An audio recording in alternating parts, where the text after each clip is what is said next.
দেবলীনার নোংরা চক্রান্তের জেরে এবার কঠিন এক অগ্নি পরীক্ষার মুখে সম্মুখীন হলো ইন্দ্রাণী গাঙ্গুলি এবং কুসুম। হ্যাঁ বন্ধুরা, ভিডিওতে লাইক দিয়ে দেখতে থাকুন। যে মুহূর্তে কিনা আয়ুষের এই গুরুতর ও এত বড় একটা অ্যাক্সিডেন্ট এবং আয়ুষের অবস্থা ক্রিটিক্যাল শোনা মাত্রই পাগলের মতন ছুটতে ছুটতে যখন ইন্দ্রাণী গাঙ্গুলি থেকে শুরু করে কুসুম, ঈশান, অনুশ্রী সমস্ত লোকেরা ছুটে যায় থানায়, ঠিক সেই সময় দেবলীনা আগে থেকে পুলিশকে টাকা খাইয়ে, টাকার প্রলোভন দেখিয়ে যখন গোটা কেসটা ঘুরিয়ে দেওয়ার জন্য দেবলীনা পুলিশকে বলতে থাকে যে আপনাকে শুধু ছোট্ট একটা কাজ করতে হবে, এবং সেটা হলো গিয়ে যে আয়ুষ্মান গাঙ্গুলির এই পৃথিবীতে বেঁচে নেই এবং সে স্পট ডেড হয়েছিল, এবং সেই অ্যাক্সিডেন্ট চলাকালীন তার এমন ভয়াবহ একটা দুর্ঘটনার কবলে সে পড়ে যেখানে কিনা তার চেহারাটা সম্পূর্ণরূপে থেতলে যায়, এবং তার মতনই অবিকল দেখতে একটা লাশের আমি ব্যবস্থা করে দেবো। সেই লাশটা আপনি মর্গে নিয়ে রাখবেন এবং সেটা যাতে সম্পূর্ণরূপে কুসুমের চোখে বিশ্বাসযোগ্য হয়ে ওঠে সেই ব্যবস্থা আপনাকে করতে হবে, এবং কোনো মতেই যাতে ওরা এটা না জানতে পারে যে আমি সময় সুযোগ বুঝে আয়ুষ্মান গাঙ্গুলিকে সেখান থেকে সরিয়ে ফেলেছি।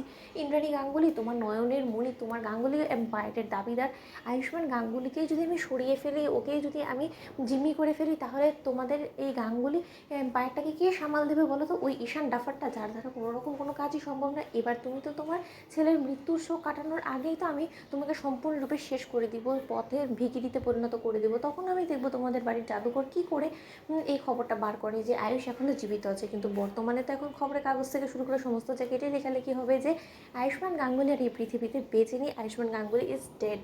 তৈরি হয়ে যাও ইন্দ্রাণী গাঙ্গুলি। এবার দেখো এই দেবলীনার চাল অনেক লুকোচুরি খেলা হয়ে গেছে, এবার সামনাসামনি বার করবো, কিন্তু তুমি তাও জানতে পারবে না। এই দেবলীনাকে বারবার করে তুমি জেলে পাঠিয়েছো, বারবার করে যখন দেবলীনা জেল থেকে বেরিয়ে এসেছে, কিন্তু এবার এমন একটা মানুষের ভয়ঙ্কর রূপে আমি ধারণ করে এবার বেরিয়েছি জেল থেকে। আমি প্রতিজ্ঞা করে বলছি, তোমার জীবন যদি আমি জাহান্নাম করে দিতে না পেরেছি, তাহলে আমার নামও দেবলীনা চ্যাটার্জি নয়। ঠিক সেই সময় এই কথা বলা মাত্র ইন্সপেক্টরকে যখন মোটা অঙ্কের টাকা দিয়ে যখন থামিয়ে দেয় দেবলীনা এবং বলতে থাকে যে কাজটা আমি আশা করবো যে হয়ে যাবে, ঠিক সেই সময় থানায় পৌঁছানো মাত্রই সিদ্ধার্থ, অনুশ্রী, ঈশান যখন বলতে থাকে যে অফিসার আমার ভাইদা কোথায়, আমার ভাইদাকে কোন হসপিটালাইজ করা হয়েছে বলুন না, ঠিক সেই সময় যখন ইন্সপেক্টর বলতে থাকে যে আপনার ভাইদাকে হসপিটালাইজ করা তো কোনো প্রশ্নই ওঠে না, সে তো স্পট ডেড হয়ে গিয়েছিল এবং তার লাশ আপাতত মর্গে রাখা হয়েছে, সেই জায়গায় আপনি কিনা বলছেন যে তাকে কোথায় আমরা কোন হসপিটালে অ্যাডমিট করেছি, সেটা কী করে সম্ভব বলুন তো? আরে মশাই, যেভাবে কিনা অ্যাক্সিডেন্টটা হয়েছে তার পরবর্তীতে ওনার ডেড বডিটা যে আপনারা দেখতে পাবেন, সেটাই আপনাদের জন্য সৌভাগ্য, এবং দুর্ঘটনা কবলে পড়ে রীতিমতো আপনার ভাইদা তো চেহারাটাও এমন পরিমাণে থেতলে গিয়েছে যে চেনার কোনো রকম কোনো উপায় নেই। আপনারা যেন তেনভাবে লাশটাকে নিয়ে গিয়ে দাহ করার একটা ব্যবস্থা করে ফেলুন, সেটাই আমি বলবো যে ভালো হয়। ঠিক সেই সময় কুসুম এবং ইন্দ্রাণী গাঙ্গুলি চিৎকার করে ওঠে। তো বন্ধুরা, লাইক এন্ড শেয়ার করো, সাবস্ক্রাইব করতেও ভুলো না।